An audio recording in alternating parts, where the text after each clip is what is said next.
Tardes a todos.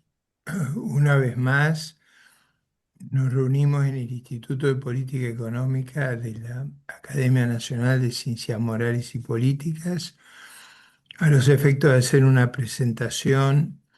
En este caso estamos honrados por la presencia y la concurrencia y la exposición del licenciado Fausto Espotorno, que nos brindará un panorama de la situación económica con la versación y con el largo recorrido que él tiene, tanto en la vida académica como en la consultoría. Así que, sin más, reconociéndole a él su generosidad y su disposición, le pedimos que empiece su exposición de manera tal de que todos los que asistimos podamos aprovecharla y dejar algún tiempito para las preguntas. En general, nosotros tratamos que las exposiciones no se extiendan más de 40 minutos y después dar tiempo a las preguntas, 45 minutos razonable. ¿Ok? Listo, Muy bien, Fausto. muy bien, gracias Ricardo. Bueno, voy a presentar yo, así que, a ver, yo las presentaciones siempre me gusta dividirlas en dos partes, empezando por el contexto internacional, que hoy ya estamos, todos sabemos de qué estamos hablando en el contexto internacional, pero quiero hacer un repaso porque hay shocks que está viviendo Argentina en este momento eh, o condiciones que tiene la economía argentina hoy, y este escenario internacional lo único que hace, por lo menos a corto plazo, es reforzarlos, ¿no? Eh, lo que tenemos con el tema del conflicto, más allá del tema de la guerra y toda la historia esa, en el fondo, desde el punto de vista de la economía, es un shock de oferta. Eh, es un flor de shock de oferta en uno de los productos más sensibles de la economía global.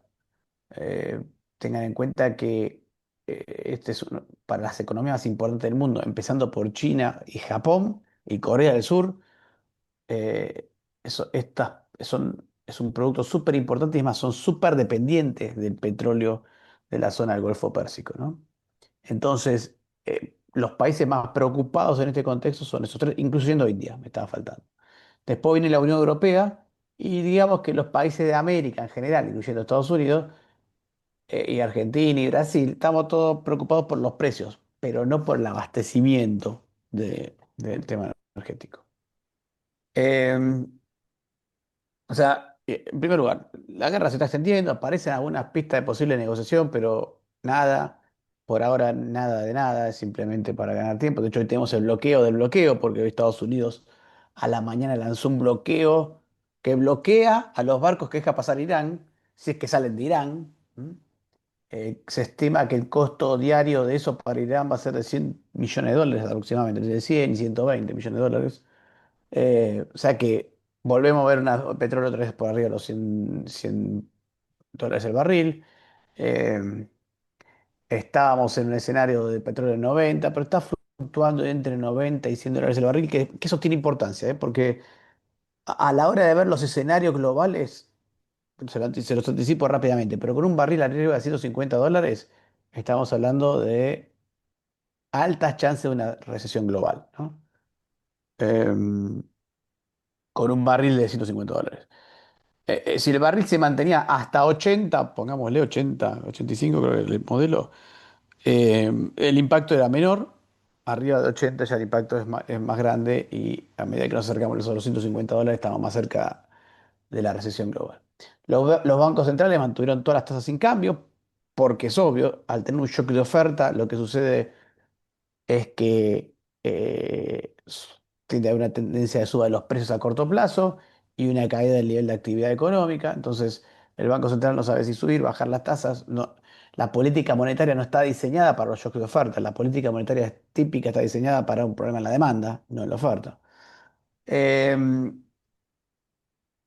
Eh, por eso es que hasta ahora lo que hacen los bancos centrales es simplemente esperar y ver. Después vamos a ver un poco los comentarios que hicieron casi todos. Pero si uno toma el Banco Central de Europa, la Fed o el Banco de Inglaterra, los tres están diciendo, por ahora no hacemos nada. Hay que ver, básicamente el mensaje es, hay que ver qué es lo que más daño hace, en dónde hace más daño esto, si en la inflación o en la actividad. Em, Otra vez, acá tengan en cuenta una cosa, es diferente la situación de Estados Unidos y la de países como Argentina o Brasil que la de Europa o la de Asia, ¿no? En los países, en Estados Unidos, Argentina, Brasil y casi toda la región americana, eh, el problema es más bien un tema de precios, un tema de abastecimiento. Eh, para el mercado, para la economía interna, incluso para Argentina, hasta puede ser positivo más adelante, ¿no? Pero para estos países como Europa, la situación es diferente. Entonces, los banqueros centrales están diciendo, bueno, vamos a ver cómo nos pega, ¿no? Entonces, uno podría pensar perfectamente que a Estados Unidos le va a pegar más por el lado de los precios y que la Reserva Federal por ahí estaría más tentada a subir las tasas en algún momento, o por lo menos no seguir bajándolas. Fíjense que cuando uno mira lo que ha pasado en el mercado de acciones, han caído las acciones, pero la verdad, poco, poco, porque el mercado de acciones está todavía muy concentrado en el tema de inteligencia artificial. Si uno mira todos los indicadores de inversión, de gasto de las empresas, de CAPEX, todo está muy, muy centrado en inteligencia artificial con Estados Unidos. Entonces, el impacto, el impacto sobre la actividad económica de Estados Unidos por ahora parecería ser más pequeña y más importante el impacto sobre la inflación. De hecho, salió el dato de inflación de marzo, 0,9%. En Estados Unidos, inflación mensual. Hagan el cálculo. Acá todos sabemos calcular, la, analizar algo así y van a ver lo importante que fue. Entonces, hoy las dudas está en Estados Unidos sobre si la Fed va a subir o mantener las tasas. No es lo mismo el Banco de Europa, el Banco Central Europeo, porque ahí efectivamente puede haber algún cierre. La otra vez el ministro de Economía de España estaba hablando, diciendo, bueno, ojo, señores, que se viene un impacto grande eh, para eh, para la economía en el corto plazo. A ver, lo que estamos viendo en los precios de la energía estos días, con aumento del 44% a nivel global, los impactos sobre la inflación, y acá me falta que no lo llegué a cargar hoy el dato de la inflación de Estados Unidos, pero se fue a los niveles que tiene la zona del euro, ¿m? En este punto. Eh, Se fue hasta acá, hasta el 0,9%. Entonces, esto va a tener impacto. Acá le hice un resumen básicamente de todos los comentarios que hicieron los presidentes de las reservas federales y directores de la Reserva Federal, del Banco Central Europeo y del Banco de Inglaterra. Todos están con el mismo discurso. Eh, que no van a mover la tasa de interés por ahora, que ven más inflación en el corto plazo, pero peor crecimiento, y que van a estar atentos a ver cuál de los dos impactos es más relevante, si la inflación o si la actividad económica, ¿no? Y yo, como les decía antes, para mí, en el caso de Estados Unidos, va a ir más por la inflación, en el caso de la Reserva Federal va a ir más perdón, para el Banco Central Europeo va a ir más para la baja de tasas o algo así. Fíjense, esta es la expectativa de la tasa de interés a a fin de año en los diferentes periodos. Si uno empezaba el año hace 2 o 3 meses, la, se esperaba una tasa de interés del 3%. Se esperaba que siguiera bajando la tasa de interés. Pero hoy, ya en las últimas mediciones, o por lo menos esto sale de los futuros de la tasa de interés que cotizan en Chicago, ya empiezan a mostrar que prácticamente el mercado no está asumiendo baja de tasa de interés, ¿no? Ahora bajó un cachitín, esto fue por el acuerdo con Irán que duró 2 días. Pero la verdad es que cambió mucho la expectativa sobre las tasas de interés internacionales. Y para Argentina es un tema importante porque, digamos, uno de los temas que tiene Argentina a resolver es el acceso a los mercados internacionales. Y para eso siempre es mejor tener tasas de interés bajas que altas, ¿no? En cuanto a la dependencia del petróleo, es cierto que hoy el mundo depende menos del petróleo que antes, en principio, pero lo que pasa es que depende menos del petróleo, pero depende más del gas. que básicamente sale del mismo lugar que donde sale el petróleo. Recuerden que uno de los ataques de Irán fue a la empresa de Qatar de gas licuado. ¿Mm? Eh, y eso implica un daño importante en la oferta de gas licuado en el mundo. Después, el resto de los rubros más o menos se mantiene igual. Es cierto que creció un poquito la nuclear entre 1970 y hoy, y algo lo que es la hidroeléctrica y el resto, ¿no? Puede haber crecido un poquito. Antes era todo eso, todo lo que fuera hidroeléctrica, bioenergía, nuclear y otros, todo eso antes era el 10%, ahora es el 16%. ¿Está bien? Pero acá el Casi gran no crecimiento pesan las energías de renovables. renovables. Sí, todas están ahí. Están todas metidas acá adentro. Casi no pesa. Hoy el mundo sigue siendo básicamente dependiente del petróleo y del gas. ¿Mm? No, no ha cambiado mucho eso. Así que eh, el daño es el mismo. Muy bien. Y acá están los escenarios, les cuento yo, los escenarios con los que se estaban trabajando, ahora están cambiando, pero el escenario base original, ¿se acuerda cuando Trump dijo, no, esto es un días y se acaba? Era este escenario. Impacto sobre la actividad económica, casi nada, un poquito más para los emergentes que para los avanzados, pero casi nada, con el petróleo 80, $90. Hoy estamos más bien en este escenario donde tenés un impacto que puede ser de medio punto para los países desarrollados en materia de crecimiento y un año, y un punto, perdón, para los emergentes a un año vista, con el shock, el petróleo a $100.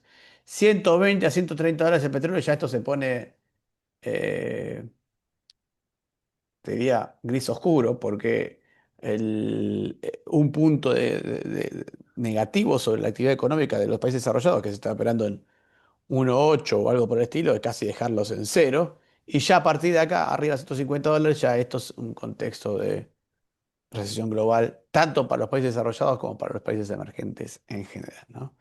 Recordemos que entre los emergentes está China, no es menor.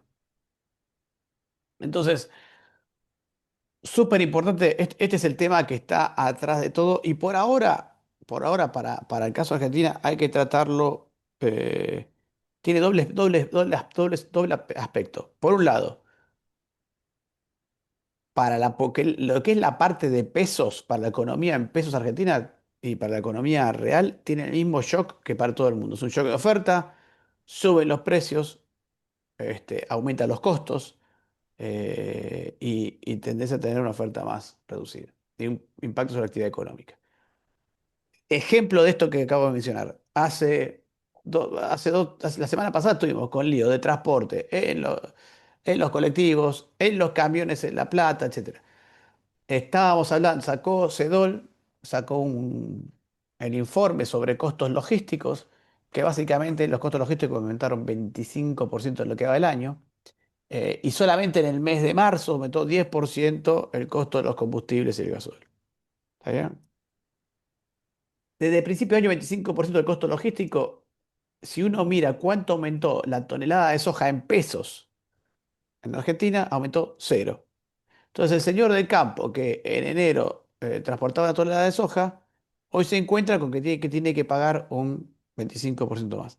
El paro de La Plata, está bien, no sé si había alguna cosa medio política ahí o no, pero lo que sí es cierto es que, no era un paro, era una protesta, pero lo que sí es cierto es que los camioneros estaban pidiendo 40% de aumento en el costo en el transporte, los del agro le ofrecieron 10. Yo creo que era la idea de los camioneros de cerrar en 25, que es lo que aumentó básicamente el costo logístico. Pero lo que es cierto es que el precio de la soja en pesos en Argentina prácticamente no aumentó, ¿no?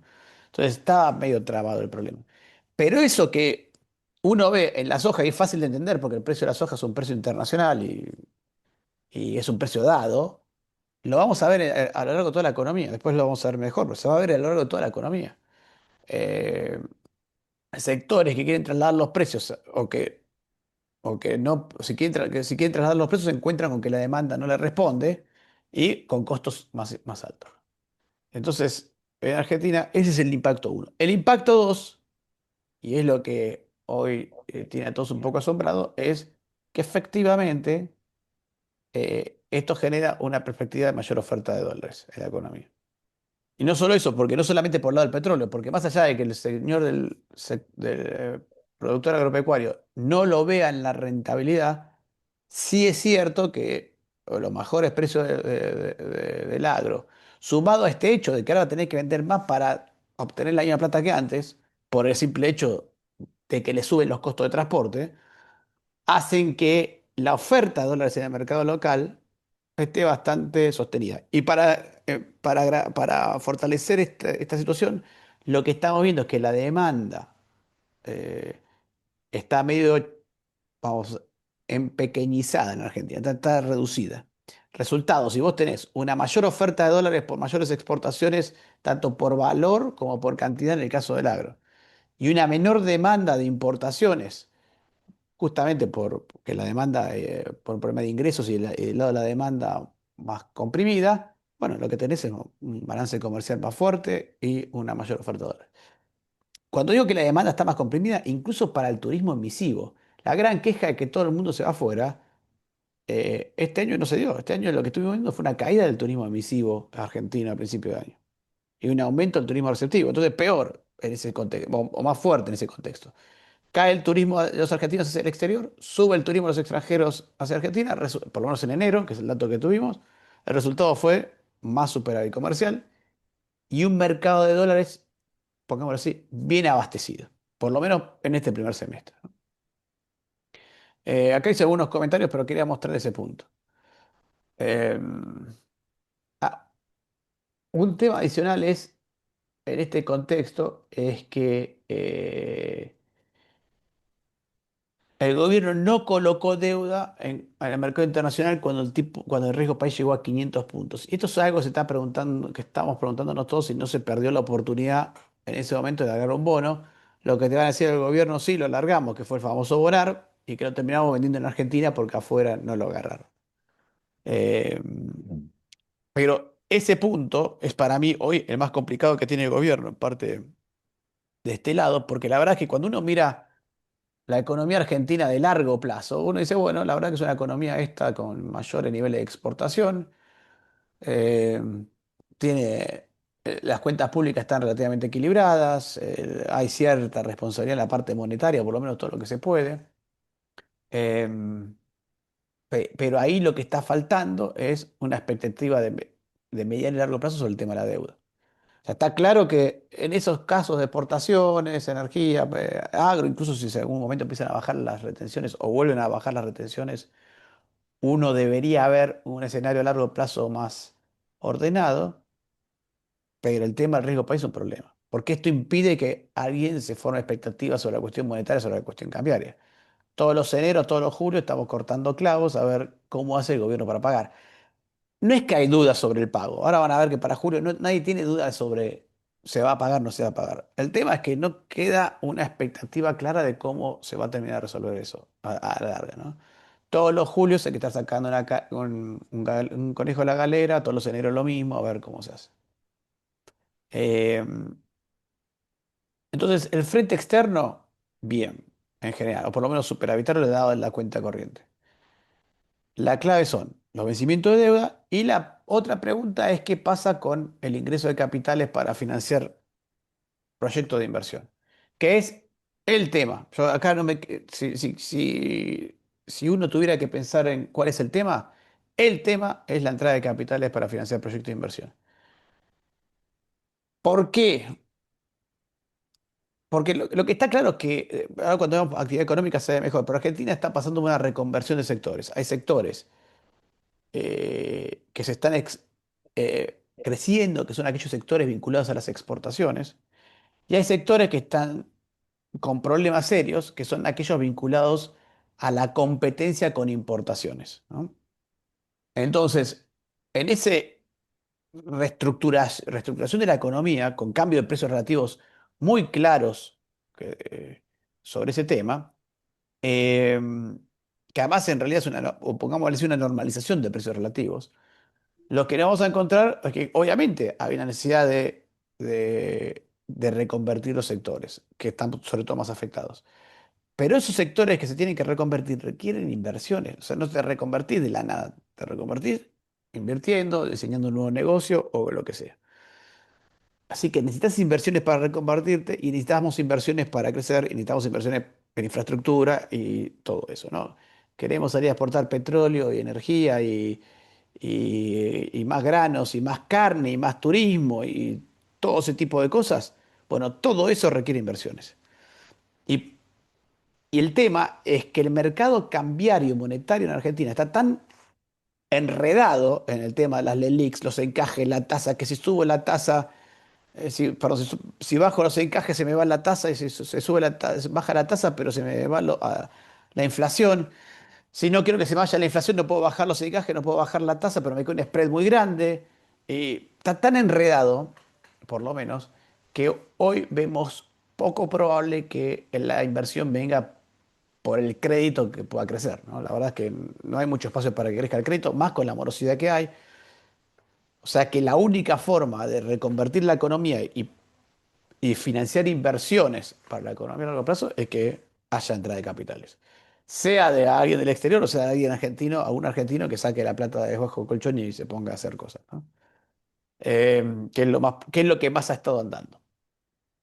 Eh, entonces, clave para mí el tema de la inversión, la entrada de capitales, que eso por ahora no se ve, perdón, sí se ve entrada de capitales para financiar proyectos de inversión energética, pero no se ve que eso termine impactando en el total de la inversión. Todavía la inversión a enero, a febrero, en enero y febrero venía cayendo, ¿no? Eh, Ahí uno de los sectores claves es el sector de la construcción. Es un sector para, si yo hoy hay que enfocarse en un sector, yo enfocaría en el sector de la construcción. Bueno, política monetaria es un enredo. Se estaban pensando en relajar los encajes, pero relajar los encajes, la verdad es que para que eso tenga algún impacto sobre la actividad económica real, lo veo muy difícil. O sea, habría que relajarlo demasiado y relajarlo demasiado te puede generar un sacudón inflacionario, ¿no? Y la verdad que estamos al borde de un sacudón inflacionario si la política monetaria no se mantiene dura. Eh, Y sí estamos viendo una baja de la pobreza, lo cual es cierto, hay algunos cálculos ahí de cédulas que muestran que por ahí no es tanto, qué sé yo, pero también es por un tema de supuestos. Lo que sí es cierto es que cuando uno mira los precios que más están impactando en el IPC, son los precios de servicios públicos y de servicios como la salud, la educación, etcétera, que son los principales consumos más bien de la clase media, no de la clase baja. En cambio, los alimentos, indumentaria, que son los principales consumos de la clase baja, por lo menos hasta el 2025, venían por abajo de la inflación. Eh, y en la indigencia directamente, el impacto fue muy positivo en este sentido. La AUH se ajustó por inflación, con lo cual, en términos de la canasta básica alimentaria, la AUH se ajustó por encima de la inflación en la canasta básica alimentaria, lo que hizo que se comprimiera los niveles de indigencia muchísimo. Y en el caso de la canasta básica total, también, pero menos en el impacto, ¿no? Bueno, eh, el problema yo lo veo más en los sectores que están arriba de la línea de pobreza. O sea, el señor que va a la construcción, el señor que iba a trabajar en el taller, que tiene que trabajar en un comercio, que es el sector más difícil de llegarle, porque ese sector generalmente tiene trabajo, no acepta muchos subsidios, no le gusta eso, generalmente son personas que trabajan. Y además, probablemente psicológicamente estén enfrentados al tema, los subsidios, a toda esa historia, porque eso es para lo de la villa, no para lo que estamos del lado del barrio, pero que, bueno, son los que más problemas están teniendo hoy en materia activa. Volviendo a esto, riesgo país, se tocó un número bajísimo, que es bajo para Argentina, de casi 500 puntos. Este fue el momento en que por ahí había posibilidad de colocar deuda. No pasó, ahora con todo esto dirán rebotó. Los precios de exportación, mira lo que son los precios de exportación de Argentina, término de intercambio. Pam, sacudó un shock sobre los términos de intercambio tuvimos con el tema de la guerra. A pesar de esto, el riesgo país subió, ¿no? Es una particularidad. Subió el riesgo país pero las colocaciones, todas las acciones de acciones argentinas de energía y los bonos de empresas energéticas, 10 puntos. Eso no subió la tasa ni nada. Hoy rinde más un bono del Tesoro argentino que un bono de Tecpetrol o de un bono no sé, de YPF. ¿Por qué? Porque es más riesgoso invertir en el gobierno nacional que en esas empresas. Em, en el frente comercial impacta positivamente, fíjense, este es el impacto que estamos estimando para el 2026, dependiendo acá otra vez. ¿Cuánto vale el barril de petróleo? $80. Bueno, las exportaciones de crudo, aceite de crudo de petróleo son 7.000 millones de dólares. Eh, si va a $100, estamos hablando de 9.000. Si va a 120, estamos hablando de 10.000. Si va a 200, que sería un lío bárbaro, nos vamos a 18.000 millones de dólares de exportaciones de petróleo. Y en gas, en el escenario primero estamos en 884.000 millones en el segundo escenario. Este escenario intermedio que es el que estamos mirando todos ahora, ¿no? O sea que podríamos estar hablando de, en total, un superávit comercial energético de unos 5.000 millones de dólares para este año, contra los 3.000 que fueron el año pasado. O sea, 2.000 millones más de dólares del frente energético. Y en el agro estamos esperando casi 6.000 millones de dólares más de exportaciones, perdón, en el escenario base, respecto de lo que fue el año pasado. El año pasado fueron 33.000 millones de dólares. Este año estamos hablando entre cerca de 39.000 millones de dólares. Puede ser 40.000 millones de dólares perfectamente entre soja, maíz y trigo y girasol, ¿no? En estos cuatro principales granos. O sea que entre los dos rubros estamos hablando de casi entre 10.000, alrededor redondeando 10.000 millones de dólares más de exportaciones, eh, para este año. Es un numerito, 10.000 millones de dólares de exportaciones. Las importaciones, cantidades importadas. Esto fue el 2025 y la verdad es que no creemos que esto cambie en el 2026. Que estos son los niveles de 2025, van a seguir siendo los niveles de 2026. Y de hecho los primeros datos son que van para abajo, no para arriba, las importaciones. ¿Por qué? Porque la demanda no está dando, no, la economía se está frenando, entonces hay menos importaciones, hay stocks en bienes de consumo, hay stocks sin vender, no hay datos sobre eso, pero sabemos que hay stocks de bienes de consumo que se importaron y quedaron tan todavía estoqueados. Eh, porque esto de que la demanda se frenó, ah, no se frenó solamente eh, para los productos de origen nacional, se frenó también para los importados. Y alguna gente que importó se quedó con stocks de productos importados para vender. ¿Tá? Entonces, no creemos que y por eso es que en los primeros meses de este año las importaciones van para abajo. No creemos que cambie mucho el nivel de importaciones este año respecto al año el año pasado. Y en ese contexto nos imaginamos que la balanza comercial va a ser más alta que el año pasado, bastante más alta que el año pasado. Eh, y casi, fíjense que son niveles semejantes a 2021, que era saliendo del COVID. O sea, es una balanza comercial bastante relevante. La 2024, plena recesión, pero si sacamos esta que fue una recesión importante, la verdad es que es una gran balanza comercial en cuanto a niveles de inversión. Fíjense que si uno toma balanza comercial de este calibre en años de crecimiento o de expansión, va el 2021 nada más. O sea, y el 2021 veníamos del COVID, así que no sé cuánto el 2021 estuvo afectado por las trabas a las importaciones o las restricciones de importar que tiene el mundo, no Argentina.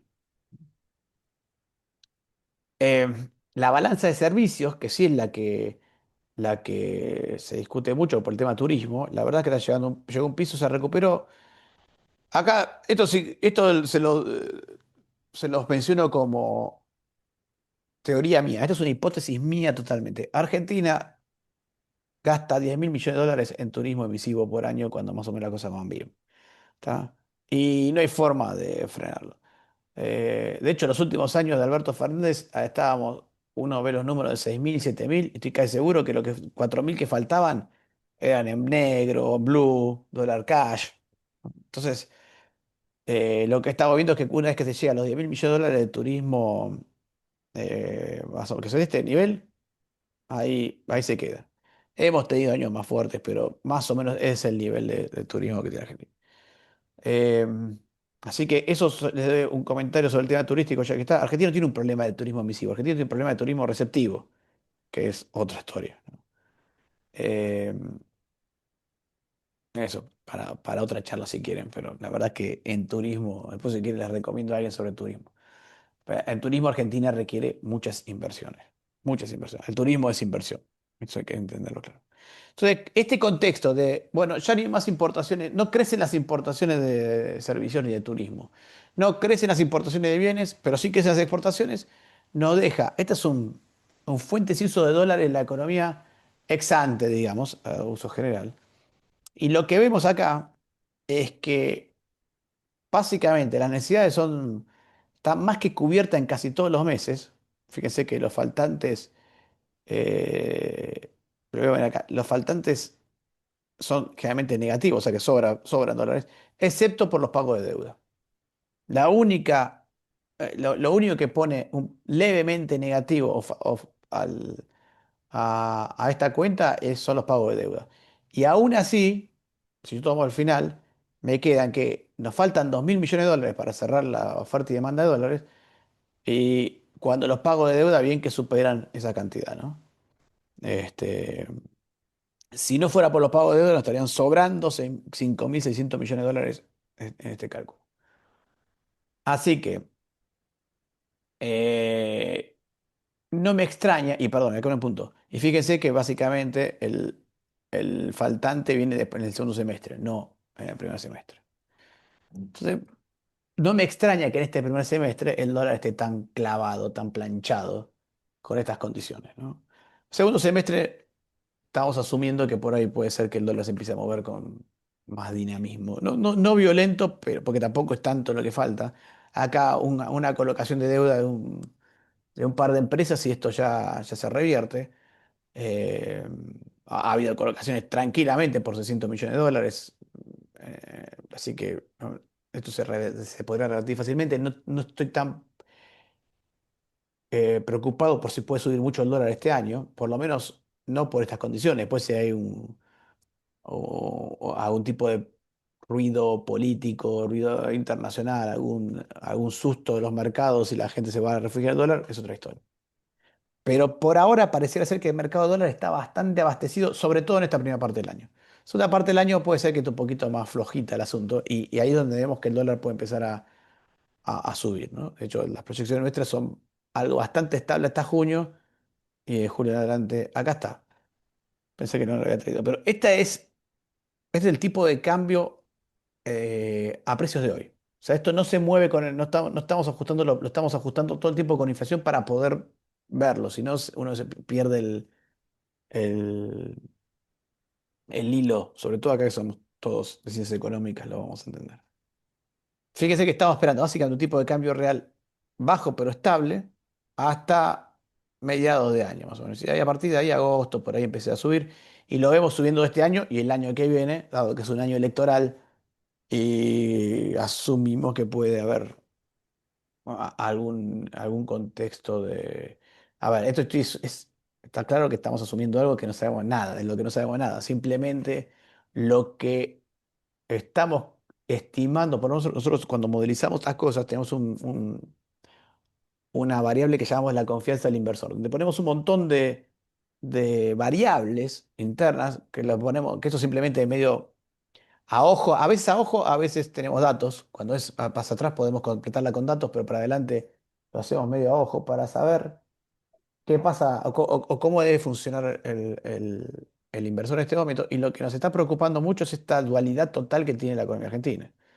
Esta falta de consensos básicos que hace que una elección legislativa de medio término en una provincia te sacuda la economía, ¿no?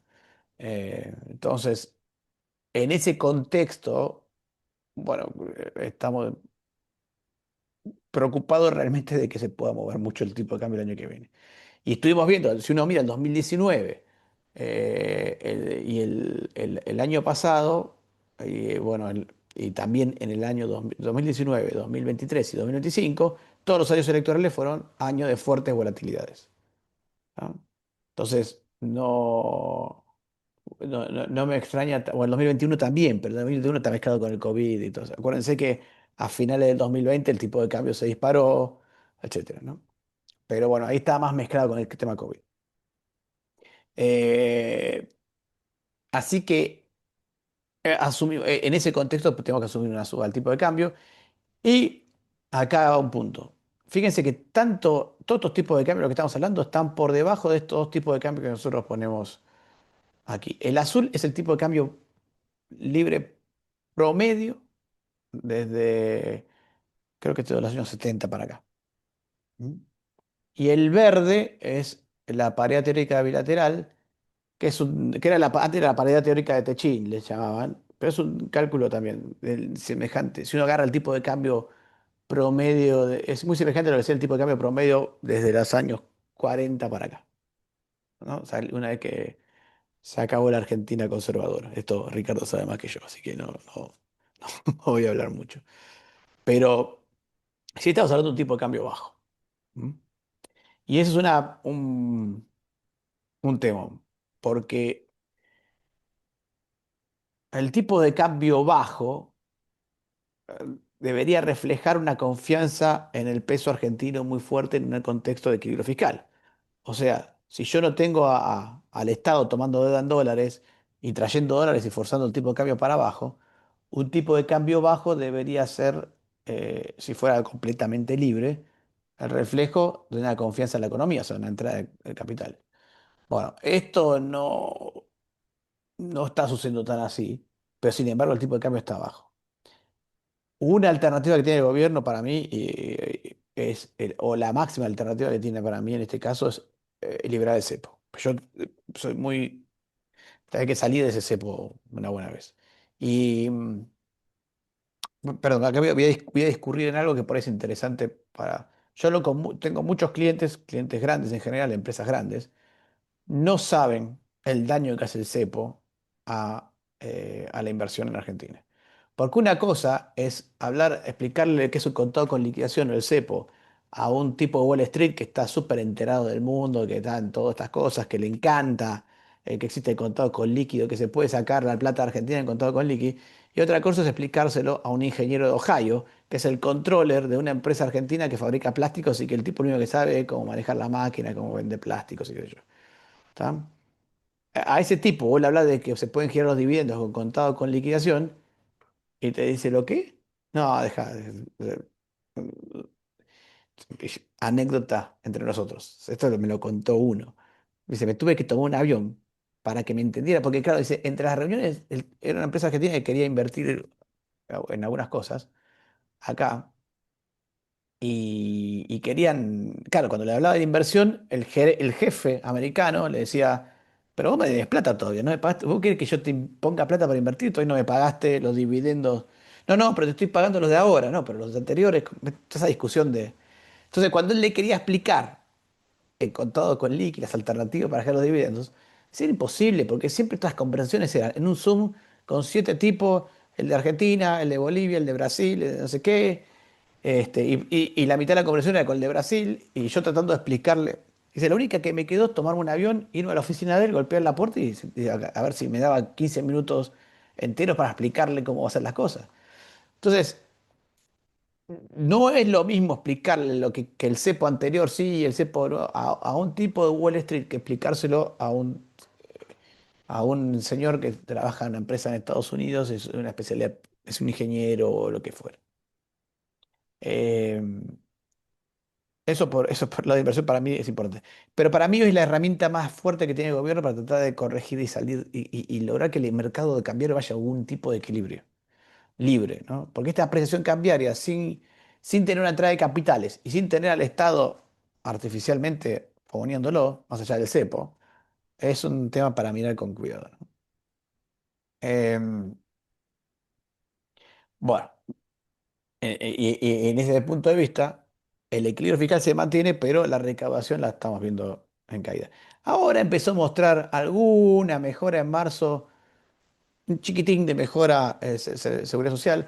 Aquí sí me voy a meter un comentario con la actividad económica. Ojo que por ahí, últimamente los datos de actividad económica, si hoy miramos los datos de actividad económica que salieron esta semana, o sea, la semana pasada, fueron todos malos.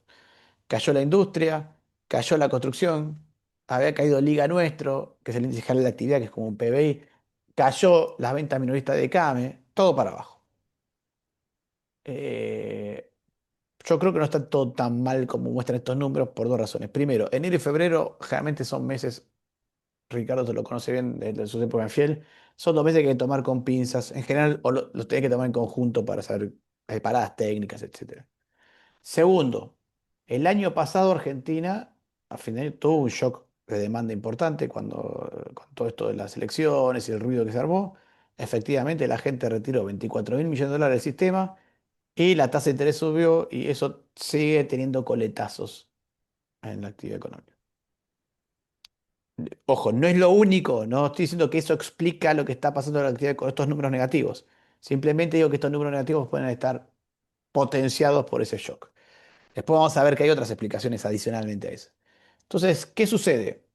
En la medida en que se va eh, licuando ese shock de demanda, en la medida que se va diluyendo, podemos empezar a ver algunas mejoras parciales de la actividad económica. Pero no sé todo. Bueno, lo único afortunado de todo esto para el gobierno es que los aumentos del petróleo y de, y del agro y de los productos agropecuarios van a tener algún efecto fiscal positivo leve, leve. Estamos hablando de 0,03, perdón, y 0,06. En total 0,1 punto del PBI adicional de recaudación. Si es que no se bajan las retenciones con esto. Entonces, más o menos, esto se compensa con eso y por eso fiscalmente no estamos zafando. ¿No? Compra reservas, el gobierno compró casi 4.500 millones de dólares en estos primeros 3 meses del año, más lo que está comprando ahora en abril. Eh, para comprar esto emite pesos y después lo rescata por el lado con bonos del gobierno. 4.000, mis perspectivas que estos 4.000 millones de dólares van a terminar en cero, porque esto se va a usar para pagar julio, los vencimientos de julio, y chao pichu, ¿no? Este, en el fondo lo que hace el gobierno es cambiando deuda en dólares o deuda externa por deuda interna, porque emite pesos para comprar estas reservas, los pesos los absorbe colocando un bono en pesos, esos pesos va y los deposita en el Banco Central y queda ahí. Y supongo yo que si no consigue cómo financiar los vencimientos de 4.500 palos verdes de julio, o los del FMI le dirá al Banco Central, bueno, con todo te vendo mis depósitos, dame los dólares y pagamos la deuda, chao. Entonces, es difícil que se acumulen estas reservas. La base monetaria viene creciendo, bueno, creció en diciembre porque es estacional, pero volvió a bajar, así que está bastante eh, estancada la cantidad de dinero, por lo menos. Acá está lo que les digo, fíjense que el Tesoro es el principal absorbedor de pesos por estas operaciones que está haciendo. Y estos otros también son más o menos lo mismo. Ahora, esta política monetaria, medio más bien restrictiva, porque ven que está más bien del lado negativo, la cantidad de dinero, obviamente está generando tasas de interés altas, con mucho spread, con mucho spread. Fíjense la diferencia entre la tasa activa, real en este caso, eh, esta es la versión, esta es la tasa anual y esta es la mensual, la amarilla, y las tasas pasivas. Mucha diferencia entre las dos tasas. Ese spread. Y ese spread es producto, obviamente, de los altos encajes. Perdón, acá está, de los altos encajes. Está desordenado esto. ¿No? Y estos altos encajes son los bisnietos ya, no sé, de las Levax. Porque lo que era Levax se convirtió en LELIC, lo que era LELIC se convirtió en pases, y los pases finalmente se pagaron y se encajaron. En realidad es mucho menos esto. La verdad es que este tema es mucho menos de la mitad de lo que eran las LELICs. Pero en el fondo sigue siendo, sigue siendo hijo de las LELICs. El problema de las LELICs sigue teniendo impacto en la economía argentina. Em, yo creo que acá el gobierno tomó una decisión, que fue, en lugar de corregir todo el problema este del saque, de entregar las LELICs y de evaluar y hacer un shock para unificar todo, decidió pagar en cuotas este problema y bueno, estamos así. Eso explica las altas tasas y, y los altos spreads. Ahora, la consecuencia de estas altas tasas son la morosidad. Esta es la morosidad bancaria en este momento. Si uno mira la morosidad en préstamos personales y tarjeta de crédito, esta es la más alta en 20 años. ¿Mm? ¿Es más baja de la que teníamos en los 90? Sí, pero sigue siendo muy, muy alta. Eh, ¿Por qué digo esto? O sea, ¿es suficientemente alta para poner en peligro el sistema financiero? No. ¿Es suficientemente alta como para generar un problema en la actividad económica, en el crédito? Sí. ¿Mm? Eh, yo creo que este es un tema que seriamente habrá que pensar cómo hacer para que... Yo creo que ya hubo conversaciones con los bancos para tratar de que los bancos ofrezcan créditos nuevos, tasa más baja, algún tipo de... Porque este problema, si lo atacás hoy, por ahí lo terminas diluyendo. Si podés lograr darle más plazo y tiempo, lo terminas diluyendo, pero si lo dejás estar, pues es un problema grave, ¿no? Fíjese que los mayores problemas están al nivel de consumo. No tanto a nivel de empresa, más a nivel igual a nivel de empresa hay, ¿no? Eh, a nivel de empresa hay que son estos dos de abajo, pero el consumo es el problema. Y obviamente como consecuencia de altos encajes, alta tasa, es que el crédito empezó a estar ya directamente cayendo. Em, por eso es que lo que venía empujando al lado del consumo, que eran los bienes durables por el crédito, etcétera, hoy no está desapareciendo. Lo único que queda de crédito algo es el crédito hipotecario, pero es para una porción chiquita. Bueno, la inflación está siendo un poquito más fuerte de lo esperado. La general, ahora en marzo, para nuestra medición, acá está nuestra medición que había 2,7, bajó un cachitín, pero está ahí alrededor de 3, prácticamente 3 desde hace ya varios meses. Clara diferencia entre regulados y servicios con respecto a los bienes, esto es lo que decía antes. Estos son los bienes, estos son los regulados y los servicios. Hay un cambio en precios relativos importantes. Están aumentando todas las expectativas de inflación en el mercado del REM. Todo está corrigiéndose. Y ahora se está corrigiendo aún más con el tema del petróleo, porque efectivamente lo que vamos a ver en el mercado es una presión de costos muy grande por lo energético. Igual creemos que, siento que si la política monetaria y la fiscal se mantiene, la inflación debería tender a bajar. Ahora, esta es nuestra proyección. Esta es la mensual, esta es la anual. Esto lo vemos del lado monetario. Y acá donde yo le decía que el programa monetario, la parte de pesos es un problema. La parte de dólares, la mostré primero, estaba tranquila. La parte de pesos es un problema. Si el gobierno afloja en estas condiciones con la política monetaria, hoy estamos con 3% de inflación. Presiones en los costos por todos lados, por el lado del petróleo y otros costos como los servicios públicos y los regulados que presionan sobre los costos argentinos. Si en esas condiciones el gobierno entra a bajar, pongámosle la tasa de interés eh, fuertemente, bajar los encajes, bajar la fuerte tasa de interés, para mí la inflación se termina disparando, ¿no? A pesar de que el dólar esté medio estable.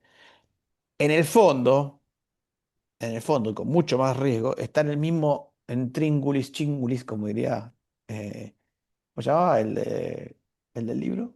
Ah, se me fue en el mismo intríngulis que tenía los bancos internacionales. En estas condiciones, poner la política monetaria muy dura te va a generar recesión, porque si yo tengo aumento de costos, no puedo vender más y no hay crédito ni nada, las presiones sobre los márgenes y sobre las operaciones de las empresas va a ser muy fuerte. Y eso es ir a recesión. Si del otro lado suelto la tasa de interés, trato de soltar un poquito la tasa de interés para aliviar un poquito ese shock, bueno, posiblemente estoy hablando de una inflación más alta y estoy en 3% mensual. Entonces, por eso lo vemos a la política monetaria tan en nada, no tomando ninguna decisión para ningún lado. Todas las decisiones que toma son casi para la foto, ¿no? Perdón, y hablando de la actividad económica. La actividad económica es cierto que está en récord, el índice general de actividad económica, pero súper partido en dos. Pero no sé, fíjense, si uno mira los sectores, prácticamente tenemos la mitad para arriba y la mitad para abajo, ¿no? Más partido en dos que esto no hay. Esto es un gráfico de algo que está partido en dos. Eh, los tres peores sectores, comercio, industria y construcción. Comercio, con un montón de cosas para ver. Fíjense esto. Transporte y comunicación está al lado azul, comercio está al lado rojo. esto no debería pasar. O por lo menos esto lo que demuestra es que además del tema de la conversión de la economía tradicional que estamos viendo, hay otras conversiones caso tecnológico. Ayer estaba, creo que Martín Tetaz hizo una pequeña encuesta en Flores acá sobre los comercios, cuánto venden por internet y cuánto venden presencial. Y la mayoría de la gente respondía que están vendiendo casi los comercios, entre 70 y 80% por internet y solamente 20 y 30% presencial. Por eso el transporte está tan diferente al comercio. ¿Por qué los asocio? Porque tanto el transporte como el comercio son sectores que dependen del flujo de bienes. O sea, de la cantidad de bienes que se producen o se mueven dentro de la economía, que son básicamente todos los bienes que se producen y todos los bienes que se importan. O sea, que los dos tienen en su raíz el mismo insumo. O sea, si uno hace una ecuación econométrica, una ecuación matemática, los dos de esos sectores que son función del flujo de bienes. Entonces, que estén tan diversos, que uno esté para un lado y el otro para otro lado, implica también un cambio tecnológico. Obviamente eso es un cambio tecnológico. Eh, Industria, acá con serios problemas, sobre todo ahora ya las industrias automotrices también empezaron a tener problemas, estamos viendo problemas en la industria en casi todos los rubros. Yo suelo dividir la industria en tres partes, la vinculada al agro, la vinculada a la construcción y la vinculada al consumo interno, donde la más grande es la vinculada al consumo interno. Y de esas tres solamente una anda bien, que es la vinculada al agro, ¿no? Además, están en problemas. Y finalmente la construcción, que es un sector que tiene su propia historia, ¿no? Ahí traje algo de la construcción porque para mí es un sector que hay que prestarle mucha atención. Creo que el problema de la construcción no es el mismo problema que tiene la industria. No es el mismo problema que tiene la industria. Puede tener algún problema de costo, sí, pero es un sector no transable, así que eso se soluciona. Eh, y es un sector que está enganchado a un tren que debería crecer, ¿no? No sé, y no está creciendo. O sea, fíjense que si uno mira los sectores que más fuerte están andando, son todos sectores que requieren infraestructura. Acá está petróleo y gas.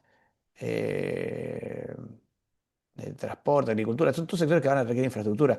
Actividades, bueno, inmobiliarias también están creciendo, etcétera. Entonces, crece la inmobiliaria, crece la necesidad de infraestructura y la construcción cae. Bueno, eso se debe a varios problemas, a varias razones.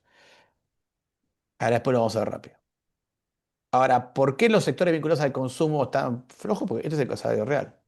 Planchado el salario real se recuperó después de... No es de ahora, ¿no? El salario real viene cayendo violentamente desde el 2012. Viene cayendo todo el tiempo lo mismo, pero desde el 2018 para acá se desplomó y no se recupera. Pero más fuerte que eso es esto. Eh, en rojo, esto no es el ingreso disponible que conocemos nosotros, es el ingreso disponible neto digamos, neto de lo que son primeras necesidades. O sea, acá le estamos sacando al salario los gastos en alimentos de primera necesidad, vivienda, salud, educación. Aquellos rubros que son inelásticos, pongámosle. Y fíjense, cuando uno saca esos rubros inelásticos, ahí tenemos gas, electricidad, agua, transporte, salud, o sea, todo lo que son los servicios que están aumentando, lo que vemos es un sacudón mucho más fuerte de la capacidad de consumo de la gente. Entonces, si uno mira, ve esto, explica por qué Coca-Cola no vende, por qué Manaus no vende, por qué la casa de ropa no vende, no solamente ni productos nacionales ni importados, ¿no? Ninguna de las dos cosas. Me parece que es un indicador que explica mejor la situación del consumo masivo. Entonces yo le decía, la industria depende de tres sectores. Consumo masivo es uno, agro es el otro, que ya lo vimos bastante bien, y después lo que viene vinculado a la construcción.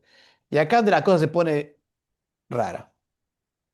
Esto es el precio de los inmuebles en Argentina, en la ciudad de Buenos Aires, y zona norte. Para arriba, ¿no?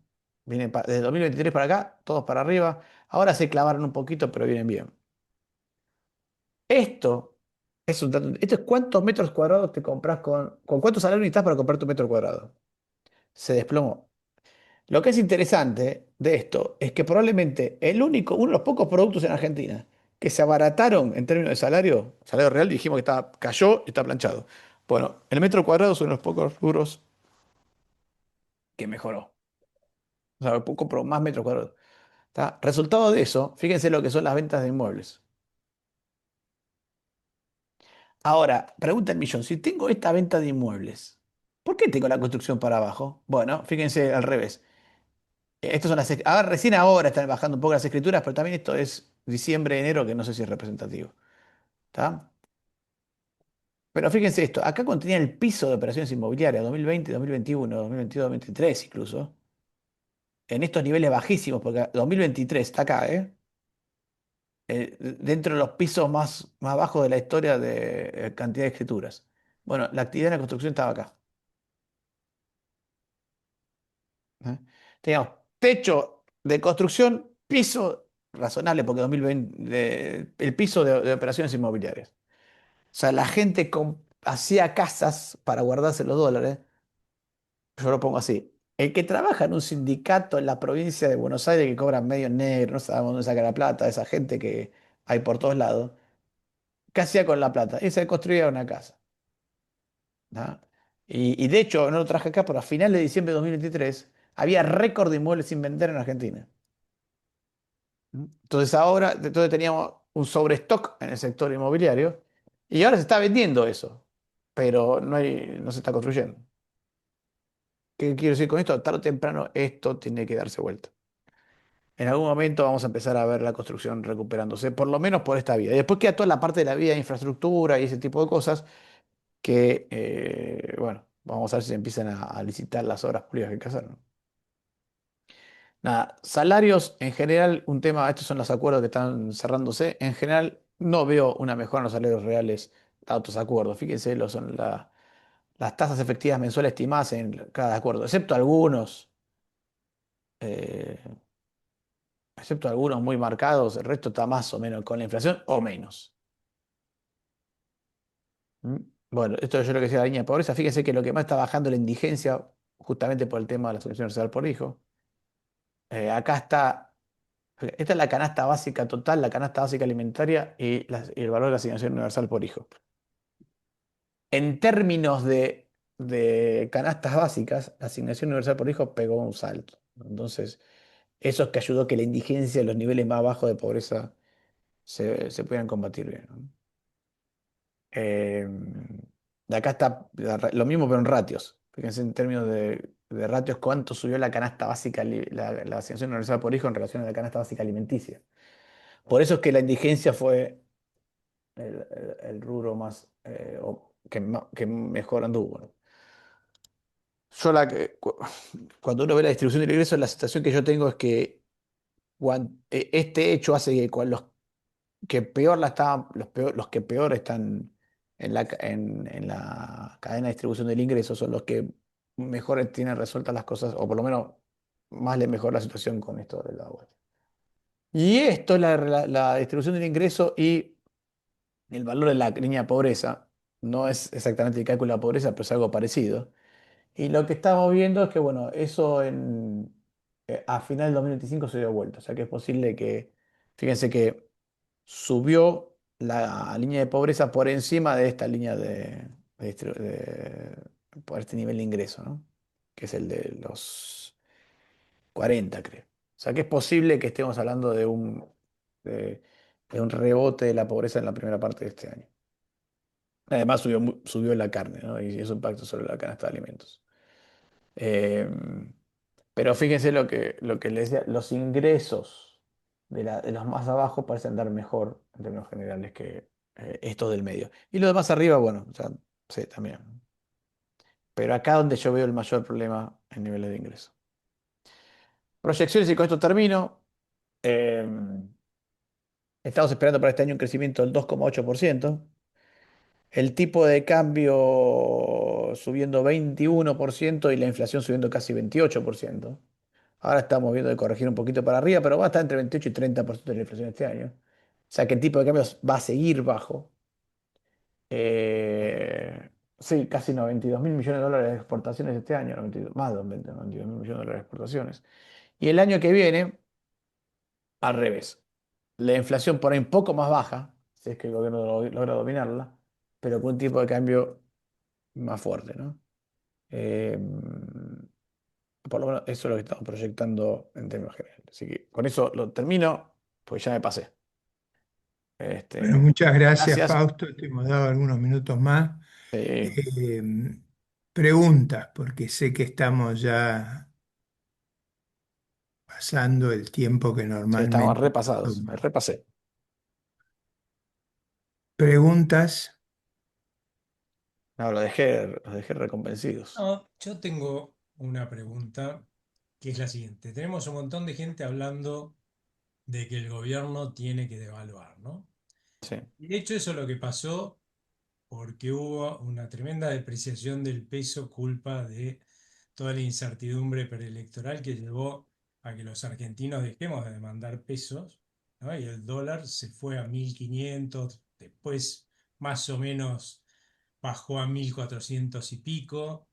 Y lo que vos viste es que sí, la depreciación del peso lo que hizo es que el dólar suba, más allá de que también la fuga de capitales hizo que el dólar suba, pero después se aceleró la inflación. O sea, y ahora nos volvemos a pedir porque esa aceleración de la inflación está haciendo que nuestros cálculos de economistas de lo que es el tipo de cambio real bajen, estamos pidiendo una nueva devaluación.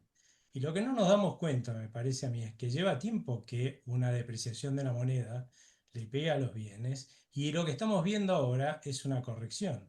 Y una corrección que genera una tremenda transferencia de recursos, ¿sí? De la gente a el Banco Central, porque puede comprar más dólares, por ejemplo, ¿sí? De la gente a los que producen bienes, pero sobre todo de la gente más pobre. Lo que vos mostrabas hace un rato, que la última parte del año pasado la pobreza aumentó, es justamente eso. La pobreza aumentó porque la canasta básica total, que venía por debajo antes de que se acelerara la inflación de la inflación, que la inflación del IPC, ahora está por arriba.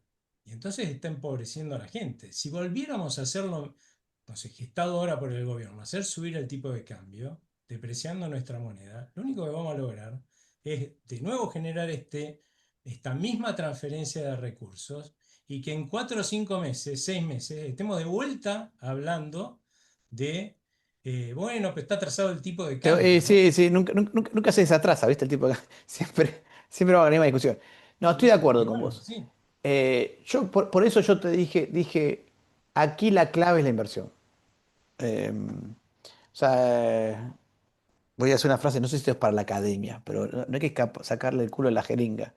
La única forma de crecer realmente es con inversión.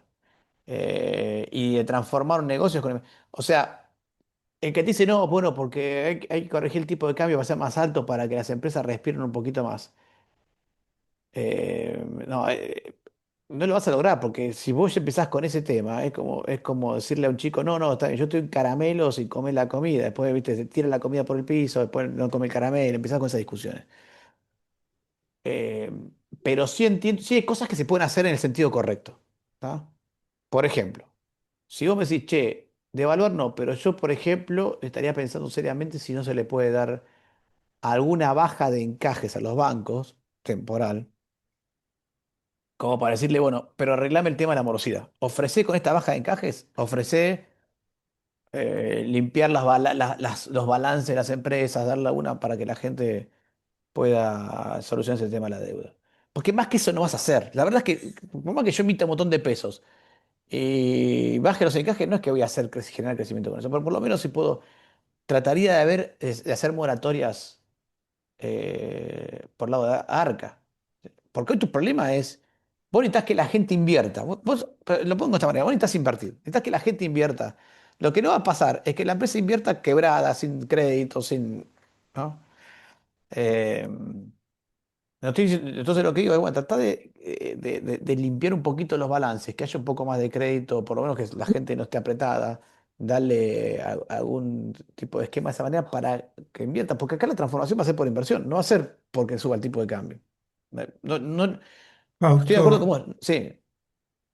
dos cosas. Una, he visto una propuesta para reducir la morosidad, que supongo incluye Arca y buscar que por ese medio se normalice de alguna manera la, la cuestión esta que traba el sistema crediticio.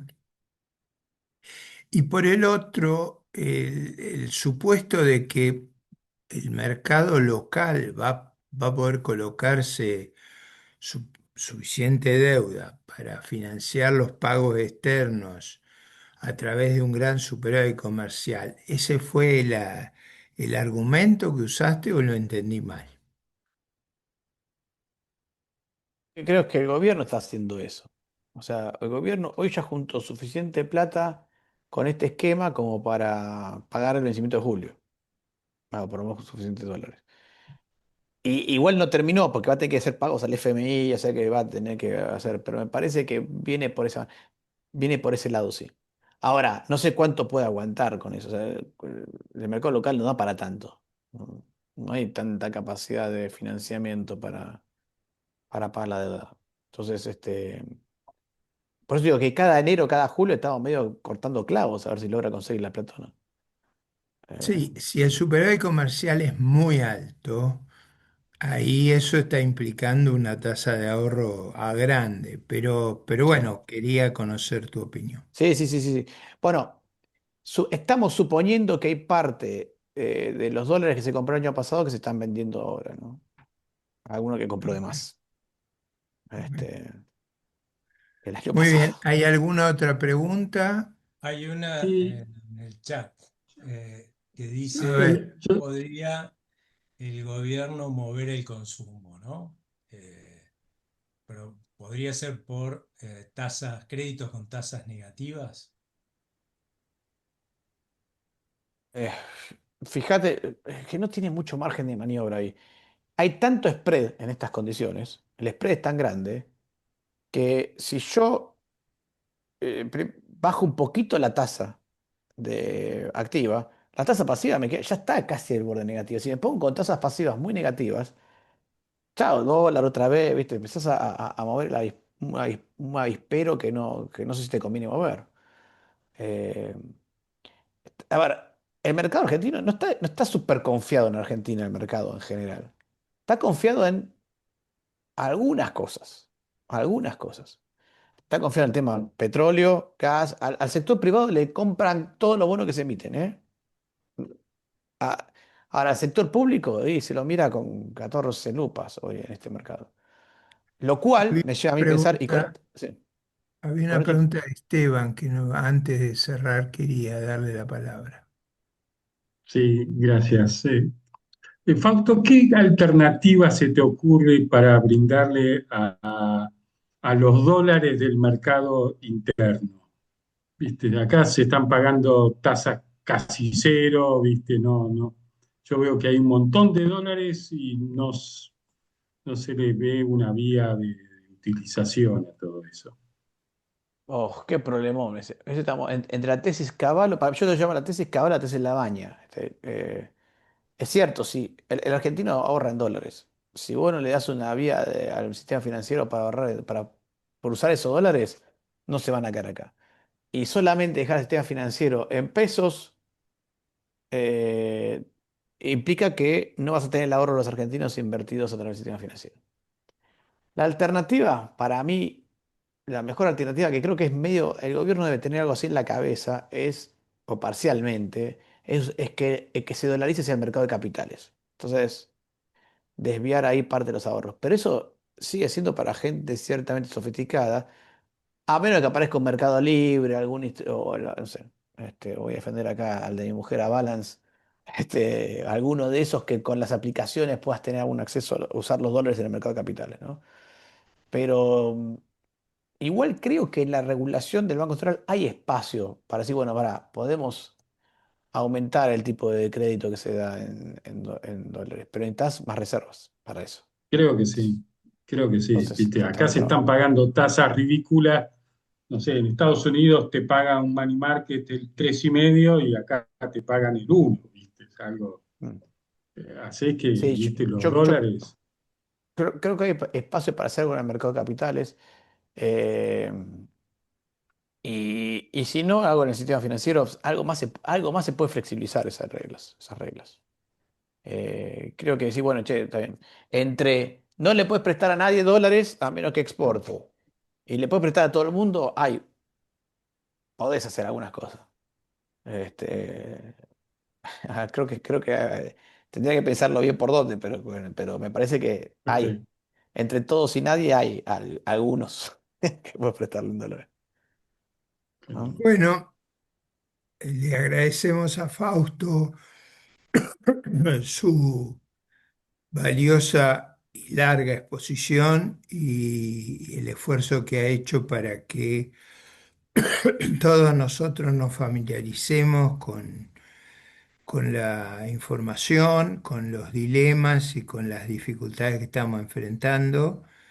En particular, pensando que estamos frente a probablemente un shock internacional de una magnitud que no, que, que a lo mejor empalidece a la misma pandemia, por el efecto tan dramático sobre la energía.